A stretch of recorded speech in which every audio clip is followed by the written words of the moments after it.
Thanks for coming this evening. Today we're just here for the Executive Summary Workshop, and we're privileged to have Eric Engineer here to present this wonderful workshop for us.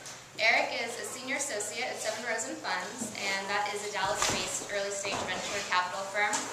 He focuses on early-stage investments in software, media, information services, communications, and computing.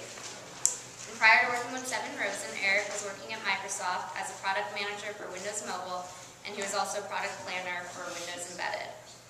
Before working at Microsoft, he was a sales engineer at Trilogy, which is an enterprise software startup in Austin. And Eric has a bachelor's and master's in computer science from Rice University, and he also earned his MBA from the Harvard Business School. So please join me in welcoming Eric. Hey guys. Thrilled to be here. I love coming out to SMU. I've come here a few times before, helped out in the business plan competition, and it's always a lot of fun. I was hoping to keep today really casual, so feel free to get food and drinks in the middle. Feel free to interrupt me and ask questions. I may ask you guys a few questions, so I'd love your participation. But the idea here today is to give you guys an overview of the way that, at least in the venture capital community, how we think about executive summaries, which are a really important tool for the fundraising process if you're an entrepreneur. You have your executive summary of your business plan. You probably also have a pitch, PowerPoint deck. You'll also have maybe a more thorough, longer business plan. And those are kind of the tool set that you'll have. But the executive summary is what people usually use when they're introducing themselves after they've maybe met at an event or something like that. You probably usually just email me, hey, here's the executive summary. Let me know what you think and if you want to have further conversations. So it's really important in terms of getting people's attention and being able to convey your message. So that's why people spend a lot of time thinking about what they put into it and more importantly, what they don't put into it. I think the most important thing you can think about is how you can be concise and consistent, and you'll see that theme throughout what I talk about today. But before I start, I've been asked to put a few kind of housekeeping slides up. First thing, I guess, is these are certain important dates relative to the business plan competition that you should be aware of, in case you're not. And I guess there's a new date at the bottom there that you should take note of. These are the cash and prizes that you'll be competing for.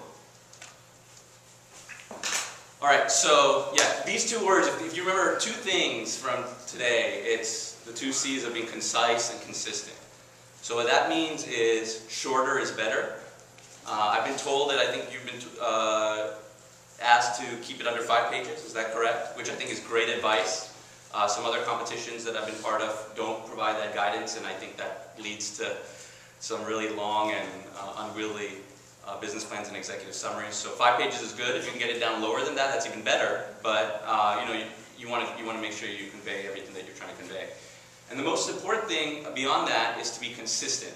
I can't tell you how many times I will read one part of an executive summary and then read another part and I say, hey, this doesn't really make sense. If this holds true, there's no way that this holds true. And that immediately destroys any credibility you have with an investor, because then it just signals that you haven't really thought through the whole thing, that you've been maybe superficial about how you've addressed your business plan. So just remember those 2 and you'll see them throughout. This is the judges' scorecard that I believe the judges will be using when they're assessing your executive summary.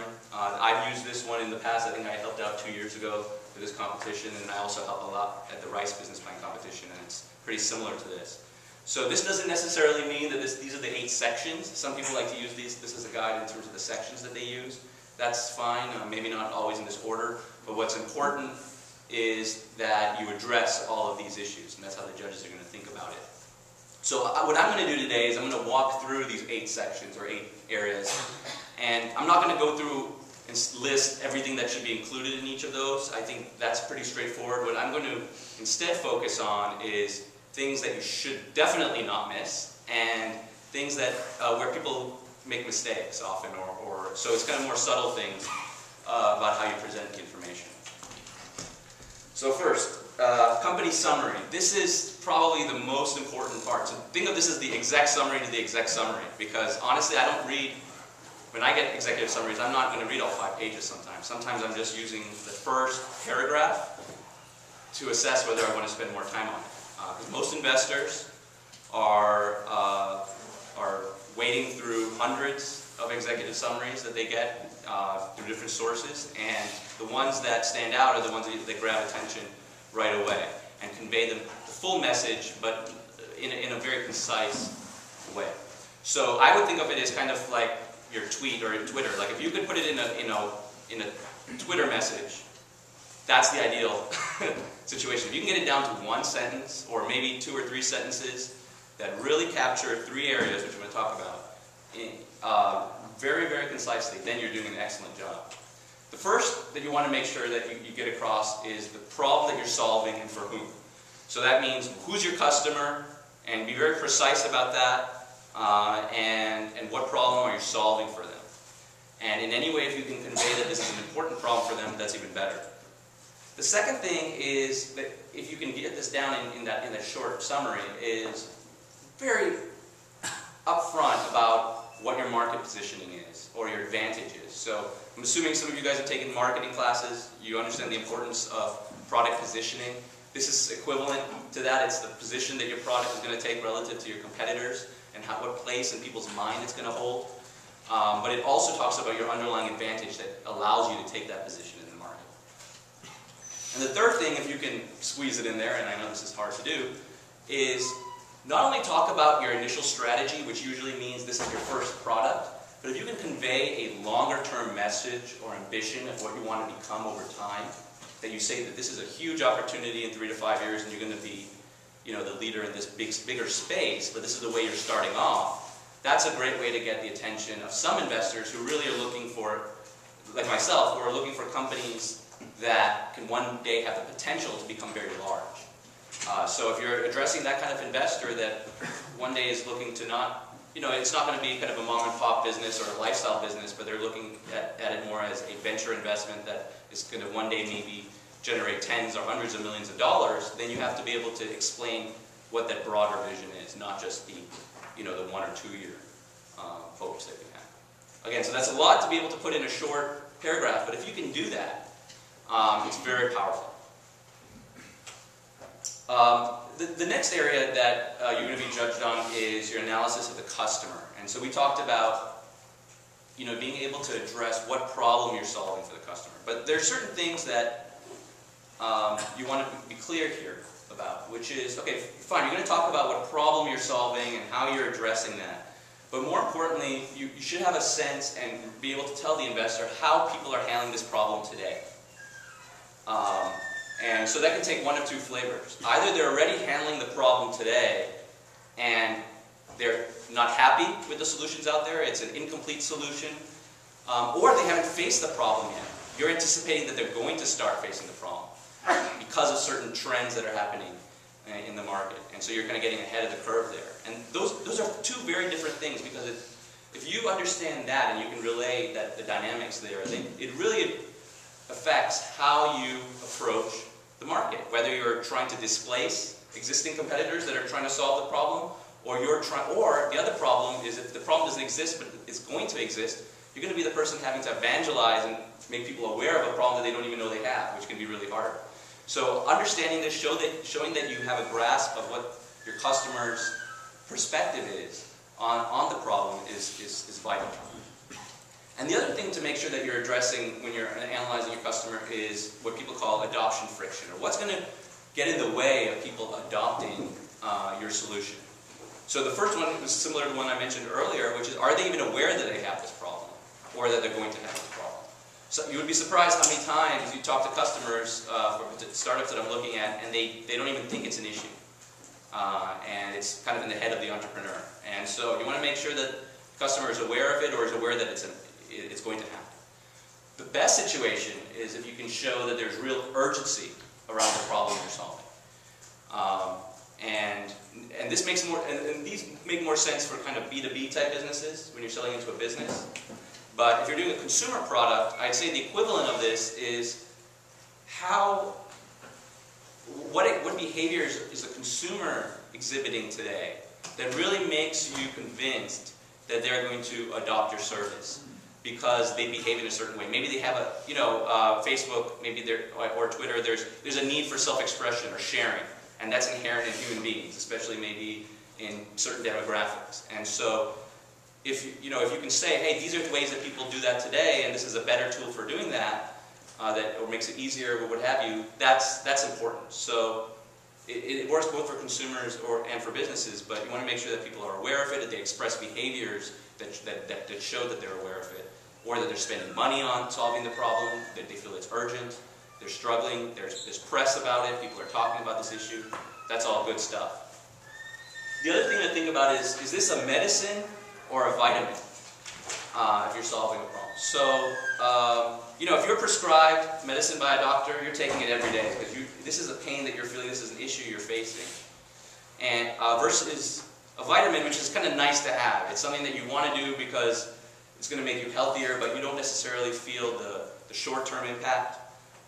Investors prefer medicines over vitamins. And so as much as you can position yourself as a medicine rather than a vitamin, the better. And then you're also looking in this section here to talk about and be able to show evidence that people are willing to pay for what you're selling. It's great that people will adopt it for free, and there are a lot of models, and we'll talk about that later, where that's maybe all you need initially, and then you can figure out the business model later on.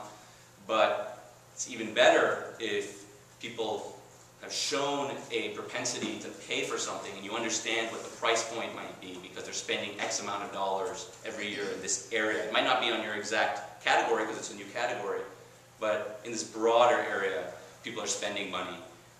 They already have a budget allocated for it, so it's not going to be this kind of evangelizing process within the company or your customer to try to sell it. Similarly, if you're doing a consumer thing, yep. Should we cite the evidence throughout the process? Yeah, absolutely. I think, In terms of like just saying exactly where we got it? Yeah, when I say evidence, I really mean, you want to say, hey, we interviewed 5 potential customers in our target, segment or whatever, and they all expressed this frustration with the existing solutions to the problem today. They spend X amount on it already. That kind of evidence is really important. If you don't have that primary evidence, which is always the best, whether that's through interviews or surveys, then you can cite secondary sources, like maybe there are certain analyst reports or other things in the press that are kind of citing this as an issue. That's great. This is easier said than done. Obviously, you're all innovating, you're doing something new, and so there's probably people maybe are not talking about it yet, which is fine. But it's up to you then to go talk to people and validate what you've thought about, because you want to make sure it's not your imagination, it's a real problem or a real issue. So that's customer analysis. Customer analysis is going to think of that as kind of the micro view. That's really understanding the individual who's going to buy the product or use the product and their needs, and how the products that are out there today have shortcomings. The market analysis, I think of it really as kind of the broader space, if you will, not only the customers, but the potential partners and competitors. And the biggest question that I always ask folks, and you imagine how many times people stumble on this, is answering the question, why now? Okay? We like to just assume that every idea has been thought about before at some level. Maybe not the exact way you're thinking about it, but in broader terms. What's really exciting is when someone can explain, yeah, people have been talking about it maybe for 10 years, or you've heard about it, but now is the right time. Because certain environmental things are happening in the market, or certain technology changes have happened over the last few years that make this possible today in ways that it wasn't possible before. Because during the dot-com boom, people thought of everything, and a lot of it didn't come to fruition until now. And that's because they were anticipating ahead of the curve on a lot of trends. So being able to answer that, I think, is important, and kind of give the sense that now's the time to take advantage of this opportunity rather than before or even after. You want to also show that you're not ahead, too premature.